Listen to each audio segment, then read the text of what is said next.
there's no conversation after that. They don't want to talk to you no more. They don't want to do nothing. They don't want to hang out with you because you're not what they want you to be. And I am who I am. Even if I am a bottom, it should still be some kind of friendship and we can network and work together. But some folks don't take it like that. You sit up over there and say that you're a bottom, that's it. They don't want nothing to do with you because they can't get what they want from you because you're not the top. So I mean, that's from my experience, listening to people, my own experience I have went through before. So because some folks they have a good conversation, and then when the time comes down to it, me, I don't like to waste my time. I tell you right up front and center, like I'm a bottom, I'm from Rhode Island, da da da da da. You know, I'll give them the opportunity if they want to continue to talk, even if they are a bottom, I don't mind being their friends. But I still leave that door open. Like if I'm in their state, we can go out for drinks and have mimosas and things like that.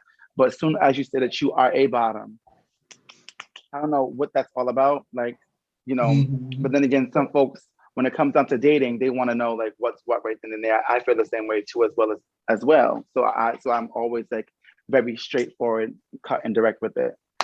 Well, you know, it's good that you're actually open and honest about that. You know, a lot of times we did a little bit of research where we saw that a lot of fathers, we talked to a lot of older gentlemen about their sons being gay, not necessarily just Black men.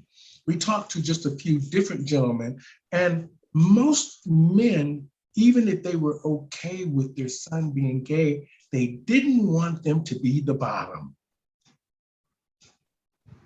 And this was kind of shocking to us because when I asked this one older Black man, why wouldn't you want your son to be the bottom? He says, because he's the sissy. Like you said earlier, he's the weak one. He's the frail. And Black men are supposed to be looked at as strong and dominant. Now, a quick question. How do Black women see you? You know, because sometimes Black men, even on that are bottoms, can sometimes, and you know, in our community, we call them sissified, or they're very feminine and all this stuff. How do Black women see you? Do they just think, what do they think of you when they see you and they see you maybe having bigger hips or a bigger butt and all these, and you know, kind of, you know, Seshan and, you know, Shantan and all that stuff. What do you think they think? Well, seeing that I'm in the spotlight all the time, I deal with a lot of women of color, actually. When I see my sisters, my Black people, my sisters and my brothers, but when I see my Black sisters out, we praise each other, we compliment each other. We tell each other how handsome, how beautiful you are. That's what we do over here. We do that. We uplift each other. It's never a competition about whose ass is bigger. Shit, I'm sorry. But, you know, that's how we work around these parts of us. I can't speak for everywhere else, yeah, but I know like here, like we compliment each other. Like we praise each other. We try our best to work with each other. Like I just left that business meeting, like I was interested in the African jewelry and stuff like that. So we try to work with each other. And I never had that case when it comes to Black women over here because we always seem to praise each other all the time. So now Now, a quick question.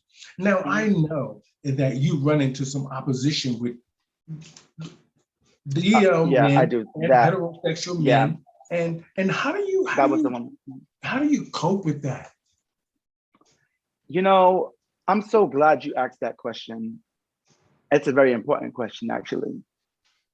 I want to say if it was like 5 years ago, I probably would be cussing them out and saying all kind of nasty things to them. But being age 31, I don't have that type of energy no more. That energy left my spirit. However, I had gotten to an altercation with somebody online about Little Nas X. And, you know, I was commenting, the person was being nasty to me. And then, you know what I said to him? I said, I love you and you have a great night. Hashtag love wins. And when I tell you, when I wrote that, this man came back and inboxed me a very respectful note. And he said, we need more people like you.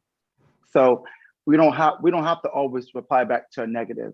We can always give a positive to a negative and turn that negative into a positive, like I just did. We need more of that. And that's exactly what I did.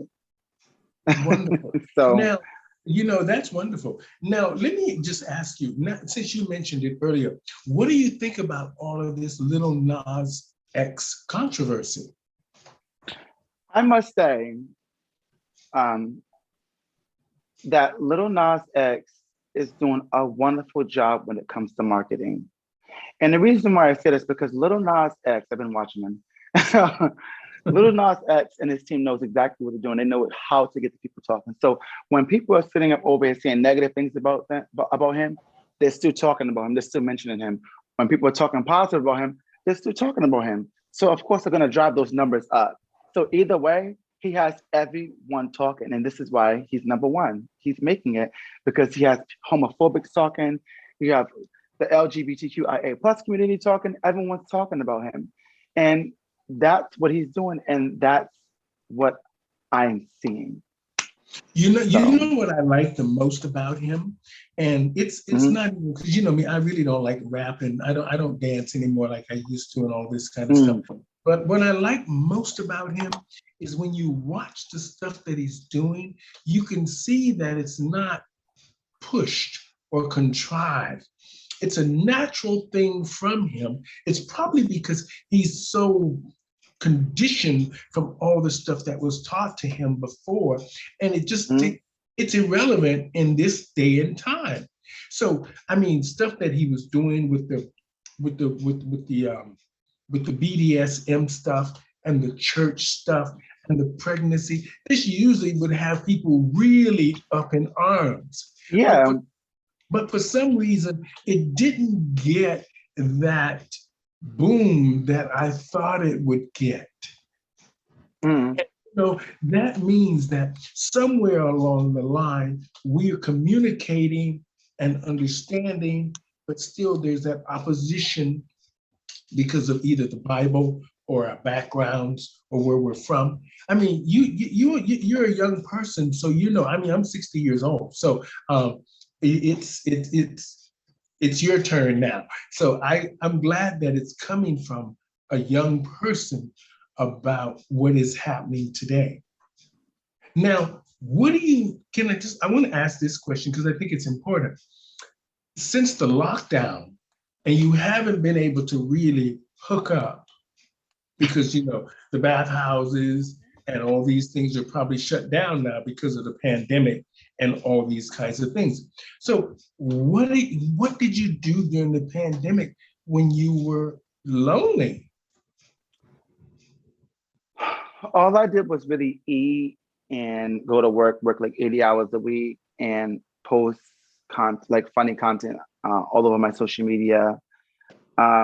And I kept myself busy because I felt like when I was in the house,